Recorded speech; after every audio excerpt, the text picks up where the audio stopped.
மக்களே, இன்று நாம் திருக்குறள் 477ஆம் குறளை பார்க்கிறோம்.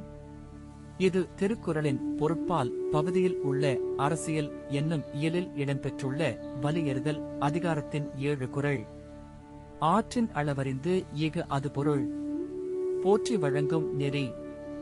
இந்த குறள் சொல்ல வருவது என்னவென்றால், ஆற்றை எவ்வளவு அளவு கொண்டது என்பதை அறிந்தால் அந்த அளவுக்கேற்ற நிர்வாகம் மற்றும் பகிர்வு செய்வது நலமானது என்பது. முதலில் ஆற்றின் அளவை அறியாமல் பொன்னை எடுத்து பரப்புவது போன்ற பாகுபாடு ஏற்படும். இதனால் பலர் குறை வகுத்து பொருளாதார அமைதி குலையும்.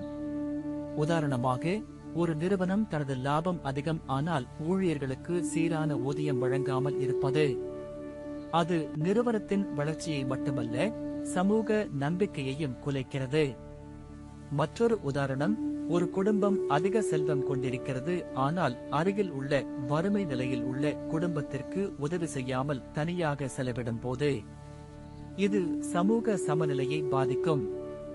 இன்றைய வாழ்க்கையில் இந்த குறளை நாம் பின்பற்றினால் திட்டமிட்ட வள விநியோகம், நியாயமான அலகுகள், சமூக நலன் ஆகியன எல்லாம் மேம்படும்.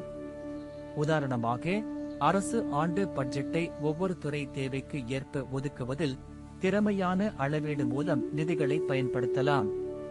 குடும்பத்தில் சிறு குழந்தைகளுக்கு கல்விக்காக தேவையான செலவுகள் மற்றும் பெரியவர்களின் மருத்துவ செலவுகள் ஒவ்வொன்றையும் எண்ணி செய்யலாம்.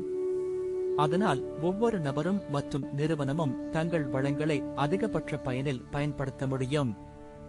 இந்த குறள் இன்றும் ஏன் முக்கியமானது என்றால், வள வெற்றியை கணக்கிட்டு செயல்படும் மனப்பான்மை சமூக பொறுப்பு உணர்வு மற்றும் நீதி உணர்வை வளர்க்கிறது.